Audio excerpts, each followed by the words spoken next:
Welcome to Vimal commerce my YouTube channel. इससे पहले हम लोग एडमिशन ऑफ पार्टनरशिप चैप्टर पढ़ रहे थे। आज जो टॉपिक स्टार्ट करने जा रहे हैं वो है retirement of partnership. Retirement of partnership start करने से पहले जिन्होंने एडमिशन ऑफ पार्टनरशिप नहीं देखा है वो ज़रूर देख लेंगे, और जो पहली बार इस चैनल को देख रहे हैं वो चैनल को सब्सक्राइब करेंगे और बेल आइकन को दबाना नहीं भूलेंगे। उससे ये होगा मैं जो भी नया वीडियो डालूँगा ईज़िली आपके पास अवेलेबल हो जाएगा। तो आज जो टॉपिक स्टार्ट करने जा रहा हूँ, रिटायरमेंट ऑफ ए पार्टनर, एक साझेदार का रिटायर हो जाना, अवकाश ग्रहण करना, यानी बिजनेस को छोड़ देना। इससे पहले जो मैंने पढ़ाया था वो था एडमिशन ऑफ ए पार्टनर, एक पार्टनर एडमिशन लेता है। आज जो टॉपिक हम लोग पढ़ रहे हैं retirement of a partner, partner का रिटायर करना। When A partner cuts of his relation from the partnership, यानी जब एक पार्टनर अपने पार्टनरों से रिलेशन तोड़ता है on accounts of various reason, बहुत से रीजन हो जाते हैं, सेटल विज अकाउंट, वो अपना अकाउंट सेटल करे, एंड लीव द फॉर्म, अब फॉर्म से बाहर निकल जाए। Such a situation is called retirement of a partner.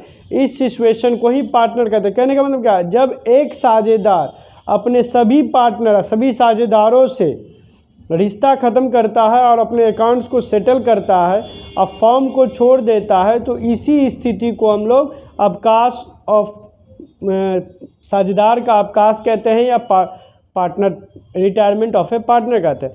The partner who leave the firm, वो जो पार्टनर फॉर्म छोड़ते हैं, is known as the retiring partner या आउटगोइंग पार्टनर। जो पार्टनर फॉर्म को छोड़ता है उसको रिटायरिंग पार्टनर या हम कह सकते हैं आउटगोइंग पार्टनर, वो फॉर्म से वो पार्टनर जा रहा है। अब आता है reconstruction of A form, reconstruction of A form on retirement of a partner. जब एक पार्टनर, कहने का मतलब है जब ए बी सी तीन पार्टनर हो, एग्जाम्पल के लिए हम बता रहे हैं आपको,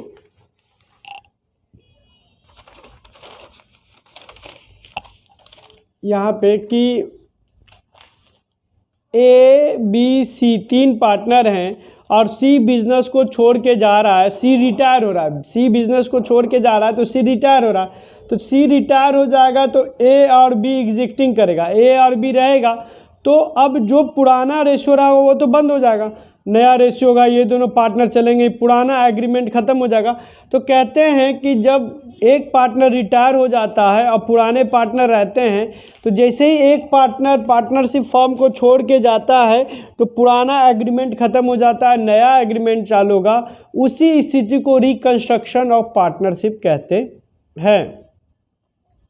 ठीक है, उसी कंडीशन को हम लोग रिकंस्ट्रक्शन ऑफ पार्टनरशिप कहते हैं। चलिए कुछ और बेसिक इन्फॉर्मेशन हम जानते हैं, मीनिंग तो जान ही लिए। अब मोड और वे ऑफ रिटायरमेंट, यानी मोड या वे ऑफ रिटायरमेंट कह सकते हैं आप। According to the provision of section, according to the provision of section 32 the Indian partnership act 1932, a partner में रिटायर, यानी वो कह सकते हैं आप अब किन कारणों से या कौन कौन सी ऐसी दशाएं जब पार्टनर पार्टनरशिप से रिटायर करता है, तो साझेदारी में बोला गया है कि आप टोटल, यानी विद सारे पार्टनर के रजामंदी, with the consent of the all the other partner, सारे पार्टनर के रजामंदी से, या वॉलंटरी बोल सकते हैं, ऐच्छिक रूप से ले सकते हैं वो, या कह सकते हैं कि नोटिस भेज के, रिटेन नोटिस दे के, किसी भी कारण से वो साझा कह रहा है द बाय द व्यक्ति the express agreement between the partner, या in the case of partner it will be given notice in writing to all the other partner to retire. वो बता देंगे कि मैं अब रिटायर करना चाहता हूँ। अब रिटायरिंग का कारण, फॉर्म छोड़ने का कारण कोई भी हो सकता है, उनके बीच में मतभेद आ गया हो, या जो पार्टनर रिटायर करा वो बीमार हो, शारीरिक कमज़ोर हो गया हो, या काफ़ी एज हो गया हो, ज़्यादा एज हो गया हो, बूढ़ा हो गया हो, जिस वृद्ध अवस्था में आ गए हो, जिससे उनको बिजनेस करने का मन नहीं लग रहा है, रुचि, चलो अब आराम करते हैं, मैनी टाइप्स ऑफ रीज़न। अब पोजीशन ऑफ रिटायरिंग पार्टनर, एक पार्टनर जब रिटायर हो जाता है तो उसकी क्या स्थिति होती है, लायबिलिटी।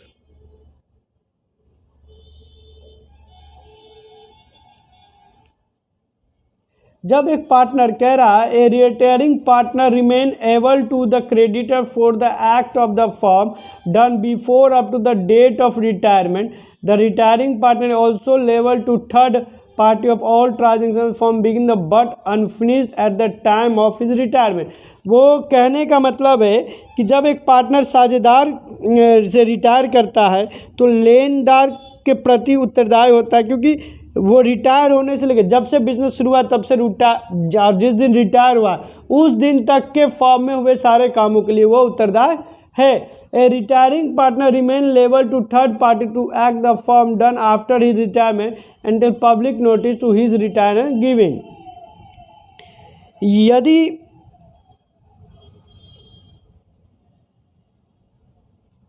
अगर जो पार्टनर रिटायर हो रहा है और सामान्य जनता को ये नहीं बताया गया कि वो रिटायर हो गए, नोटिस नहीं दिया गया, तो वो सभी कार्य के लिए उत्तरदायी हो जाएगा। अब आते हैं, अब जो है कि the right of retiring partner are follow. जो राइट है रिटायरिंग पार्टनर का वो क्या है, फॉलो।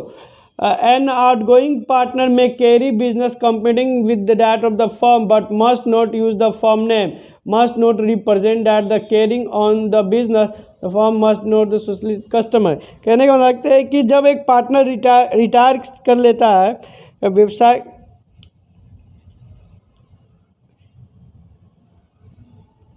कह रहा है कि वो प्रतिस्पर्धा के लिए एक नया बिजनेस स्टार्ट कर सकता है, लेकिन वो उस बिजनेस के नाम को यूज नहीं कर सकता, नहीं अपने पुराने फॉर्म के कस्टमर को ज़बरदस्ती अपने को आकर्षित नहीं कर सकता। ठीक है,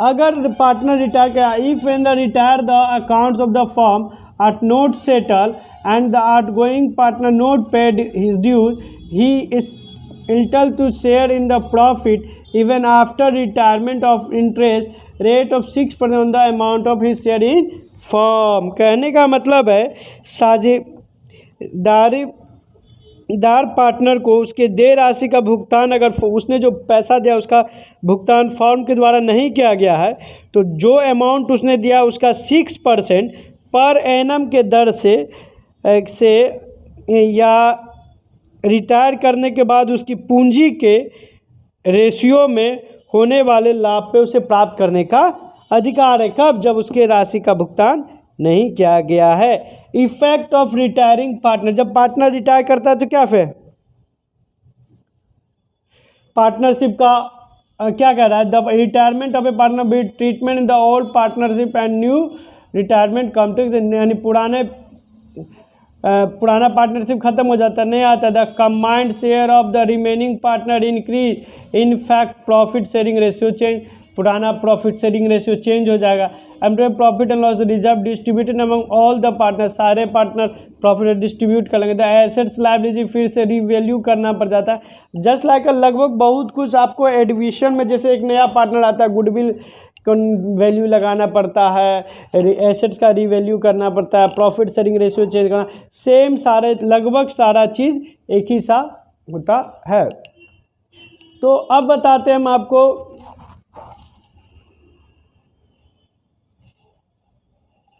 कि कौन कौन सा एडजस्टमेंट करना पड़ेगा। Change in profit sharing ratio, accounting treatment of goodwill, यानी जितना एडजस्टमेंट आप किए थे ना उसमें revaluation account, distribution accumulated profit, joint life policy, calculation of total amount payable to retiring partner, ये एक नया टॉपिक आ जाएगा। Settlement of total amount payable to retiring partner, adjustment of capital. ठीक है, तो अब हम लोग सबसे पहले सीखते हैं change in profit sharing ratio. सबसे पहले हम लोग क्या सीखते हैं, change in profit sharing ratio. तो प्रॉफिट शेयरिंग रेशियो निकालने का सिंपल तरीका है न्यू प्रॉफिट शेयरिंग रेशियो और gaining ratio. Change in profit sharing ratio निकालेंगे, न्यू प्रॉफिट शेयरिंग रेशियो और गेनिंग रेशियो। तो न्यू प्रॉफिट शेयरिंग रेशियो निकालने का सिंपल तरीका है रिटायरमेंट में, रिटायरमेंट में क्या है, old ratio plus gaining ratio. लेकिन कुछ केस हैं जिन केसों को हमको फॉलो करना पड़ेगा।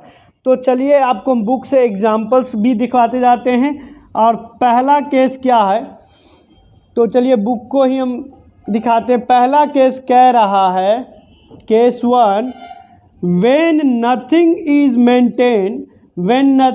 maintained about the new ratio of gaining part ratio, new ratio आगे नहीं कह रहा है, when nothing maintained, कुछ भी मेंटेन नहीं किया गया अबाउट द न्यू रेशियो के बारे में, और gaining between the remaining partner, यानी जो पार्टनर बचेंगे, जो जैसे कि मान लिया जाए, यहाँ एग्जांपल लेते हैं, ABC 3 पार्टनर है और 3:2:1 का रेशियो बांटता है। और क्वेश्चन में कह रहा है कि सी रिटायर हो गया, सी रिटायर हो रहा है। और ये नहीं हमको क्वेश्चन में बता रहा है कि सी रिटायर तो हो रहा है, लेकिन ये नहीं बता रहा कि नया रेशियो क्या होगा और गेनिंग रेशियो क्या होगा। तो सी रिटायर हो गया तो सी को कट कर देंगे, जो बच गया वही मेरा न्यू रेशियो हो जाएगा। ठीक है, वही मेरा न्यू रेशियो हो जाएगा। तो चलिए एक एग्जांपल देखते हैं केस 1 का, बुक से, डॉक्टर एस.के. सिंह जी का बुक है। देखिए क्या है question, A B C are a 3 partner in a firm sharing profit and loss in the ratio of 5:4:1, 5 4 1। कह रहा है ABC, same question same example लिया गया है। ABC 3 पार्टनर हैं जो 5 4 1 के रेशियो में प्रॉफिट बांटते हैं। कह रहा है, कंडीशन कह रहा है, पहला condition A, condition number A में क्या कह रहा है, देखिए हम सबका न्यू रेशियो निकालेंगे, new ratio. Condition number B, condition number C, तीनों लिख दिए, ए बी सी, सबका न्यू रेशियो निकालेंगे। एक कंडीशन में क्या कर रहा है, ए रिटायर, ए जो है मेरा रिटायर कर गया, तो नया रेशियो क्या हो जाएगा, 4:1। पहला कंडीशन में ए रिटायर कर रहा है, ए रिटायर किया तो न्यू रेशियो हो जाएगा। बी और सी का जो रेशियो बच जाएगा वो न्यू रेशियो हो गया। अगर बी रिटायर करेगा तो क्या हो जाएगा, 5:1, क्योंकि ए और सी 3 बच जाएगा। अगर सी रिटायर करेगा तो क्या हो जाएगा, ए और बी बच जाएगा, तो 5:4। देखिए आपका आंसर वही है, देख लीजिए। कह रहा है ना, जब ए रिटायर किया तो बी और सी बचा 5:4, जब बी रिटायर किया तो ए और सी बचा तो 5:1। ठीक है, यानी जो रिटायर हो रहा है उसके रेशियो को उड़ा दीजिए, बाकी जो बच गया वो हो गया। ठीक, तो ये सिंपल है कि आप रेशियो निकाल लीजिए। जब आपको ये नहीं पता है कि न्यू प्रॉफिट शेयरिंग रेशियो क्या है और गेनिंग रेशियो क्या है, तो सिंपल जो पार्टनर रिटायर हो रहा है उसका रेशियो काट दीजिए, बाकी जो बच गया वही मेरा न्यू प्रॉफिट शेयरिंग रेशियो हो गया। केस नंबर 2 क्या कहता है, केस नंबर 2 कहता है, when only one partner acquire intershare of profit of retiring partner, जब सिर्फ एक पार्टनर एक्वायर करेगा तो क्या होगा। तो देखिए एग्जाम्पल नंबर 2 कह रहा है, एग्जाम्पल नंबर 2 कह रहा है, PQ and R are partner sharing profit and loss in the ratio 3:2:1। PQR एक पार्टनर जो 3:2:1 में, और R retired selling he share to Q, calculate new profit sharing ratio. Simple है, देखिए अब क्या करना है इसका। सेकेंड केस समझ गए, जब सिर्फ एक पार्टनर रिक्वायर, तो आपको कौन कौन से पार्टनर पता है, PQR है, रेशियो कितना है 3:2:1। ठीक है, रिटायर कौन होना, R इज रिटायर्स, R जो है मेरा रिटायर कर रहा है, R मेरा रिटायर कर रहा है, R का हिस्सा कौन रिक्वायर कर रहा है,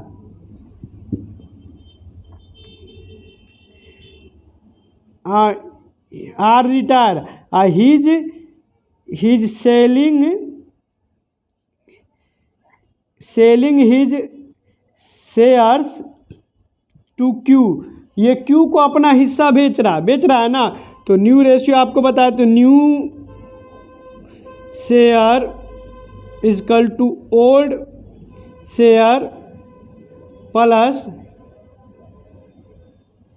एक्वायर्ड शेयर्स, जो नया शेयर्स खरीदा जा रहा है इसको एक्वायर्ड शेयर या गेन कह सकते हैं, जो अपना हिस्सा बेच रहा है। तो जैसे आर जो है क्यू को अपना हिस्सा बेच रहा है, तो क्यू के लिए क्या हो जाएगा, गेनिंग।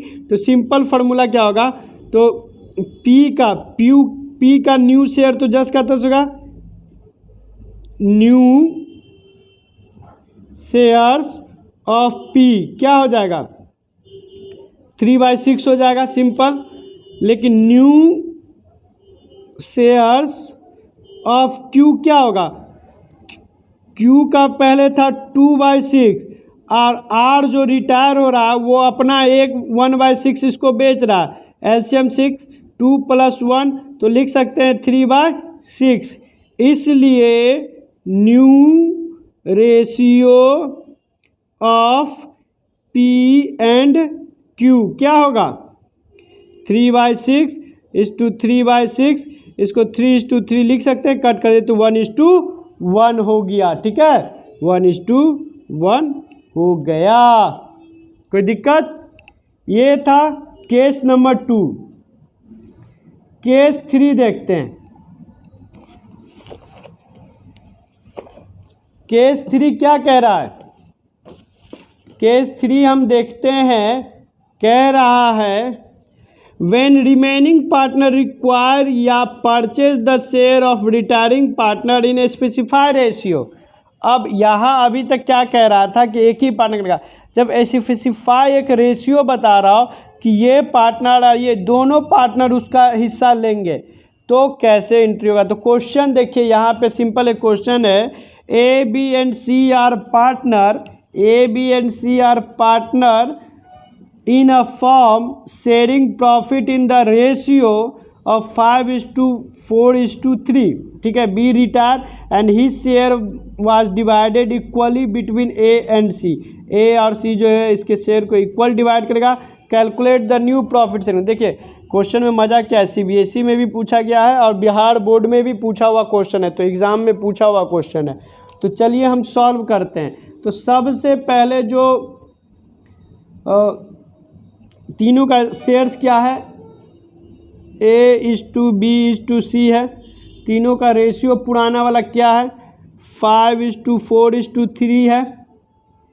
रिटायर कौन हो रहा है भाई, रिटायर हो रहा है बी रिटायर हो रहा है, तो बी का शेयर्स कितना हो गया 4/12, 5 4 9 3 12। ठीक है, अब इसका जो एंड ए एंड सी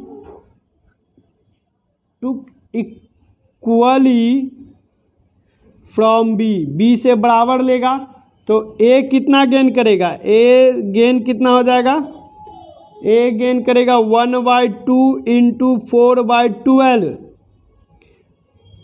2/12। सी कितना गेन करेगा 1/2 × 4/12, तो दोनों तो बराबर ही गेन करेगा, इसलिए 2/12। तो जब गेनिंग आपको पता चल गया तो लिख सकते हैं A new shares is equal to, A का पुराना रेशियो कितना था आपका 5/12, गेन कितना कर रहा है 2/12, तो कितना हो जाएगा 7। एलसीएम ले लीजिए, 5 + 2/12 इजकल टू 7/12। लिख सकते हैं सी न्यू शेयर्स कितना 3/12 + 2/12 इजकल टू एलसीएम लीजिए 12, 3 + 2 इजकल टू 5/12। तो आप लिख सकते हैं A and C new shares is equal to 7/12 = 5/12, तो 7:5। आंसर। ठीक है, तो ये है मेरा रिटायरिंग और पार्टनरशिप का न्यू रेशियो जब निकालना होगा तो 3K से आपका न्यू प्रॉफिट शेयरिंग रेशियो निकालने का। और आप क्वेश्चन बनाइए, अगर कोई भी प्रॉब्लम होता है तो चाहे स्टार्टिंग में मेरा नंबर रहता ही है, लास्ट में मैं अपना नंबर डालता हूँ, उस नंबर पे कॉल करें। और एक 41 वाला मेरा 9334572941 मेरा व्हाट्सअप नंबर है, उस पर आप अपनी प्रॉब्लम पूछ सकते हैं। मैं सॉल्व करने की पूरी कोशिश करूँगा, आपको बताऊँगा उस प्रॉब्लम को जितना हो सके। तो चैनल के साथ बने रहें, देखते रहें वीडियो रेगुलर। वीडियो को लाइक करें, शेयर करें और कमेंट करें। मैं नेक्स्ट टॉपिक के साथ, रिटायरमेंट ऑफ पार्टनरशिप के नेक्स्ट टॉपिक के साथ मिलता हूँ। Bye bye and take care.